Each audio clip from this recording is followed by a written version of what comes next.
राम नाम नदिया सुगम बही जाए, वहाँ में क्यों क्यों नहाए। कौन कौन स्नान करता है भैया? इसमें इस नदी में सभी लोग स्नान नहीं कर पाते।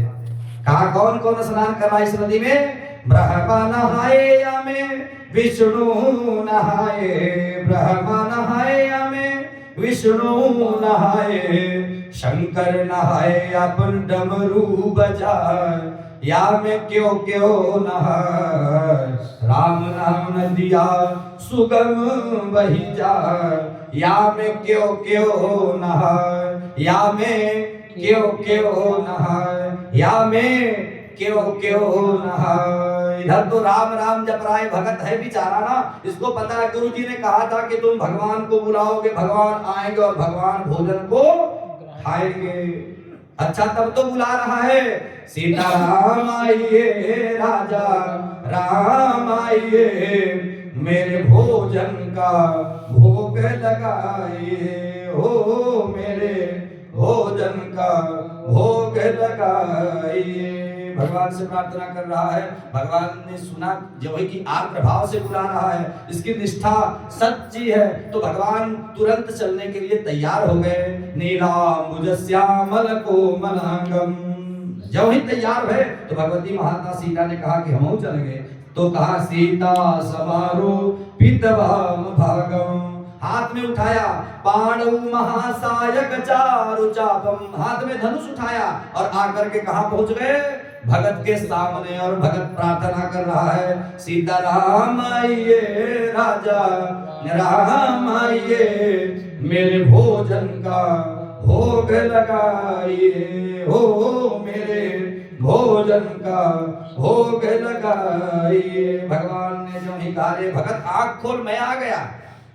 और यहाँ तो थाली दुइये लगी थी, एक अपने लिए और एक भगवान के लिए। और जब आंख खोलता है तो देखता है कि राम जी अकेले नहीं, मैया सीता भी है। अब तो सोचने लगा कि लगता है कि बत्ती अब बटेगी। एक तो ऐसे ही एकादशी, जो दूसरे जो 10-20 बत्ती लगाए हैं उसमें भी लगता है कि काग दो बत्ती और देनी पड़ेगी। तो राम जी से कहा कि प्रभु ऐसा है कि बैठिए, आपको ही बुलाया था ना। राम जी ने कहा भैया हमको ही नहीं, तू तो यही कह रहा था सीताराम आइए, कहा नहीं यही कह रहे थे पहले, तो यही कहा राजा राम आइए, कहा नहीं सीताराम भी कहा था, तभी सीता भी आ गई। कहा ठीक है कोई बात नहीं, तो एक ही थाली में दोनों लोग खा लो, हम अपने में से कोई बट्टी नहीं देंगे। ऐसे एकादशी है, दूसरे से टकाई देवा, हाँ दूसरे घरे जेबा खाई देवा। यहाँ तो गुरुजी पूरे रतिया भर जब यहाँ मुँह आए देंगे, ऐसे हम एक भी बट्टी अपने में से नहीं देंगे।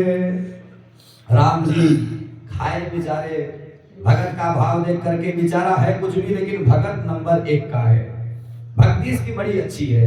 कोई बात नहीं भगत। तो भगवान जब खा करके जाने लगे, हाथ धुलाने लगा तो कहने लगा कि बताओ एकादशी फिर आएगी और गुरु जी फिर आश्रम में भोजन नहीं बनाने देंगे, तो फिर यही नौटंकी होगी।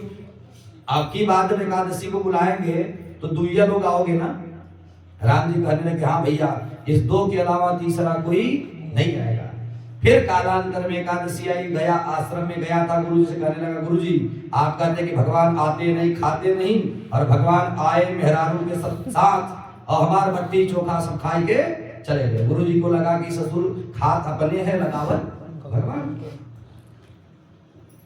अब गुरु जी ने कहा कि बता तेरे इस झूठ का अभिप्राय क्या है, कहना क्या? कहा गुरु जी झूठ नहीं बोल रहा, सही आपकी कसम, भगवान आते हैं खाते हैं। तो ऐसा करिए कि उस बार तो एक ही व्यक्ति के लिए राशन दिया था आपने, अब की बार 3 लोगों के लिए राशन चाहिए, एक सीता जी और एक राम जी, एक हम जी। गुरु जी ने कहा ठीक है उठा ले बेटा, ले ले राशन। अब लेके गया, भोजन बनाया, फिर प्रार्थना चल रही है, ओ सीताराम आइए राजा राम आइए, मेरे भोजन का भोग लगाइए।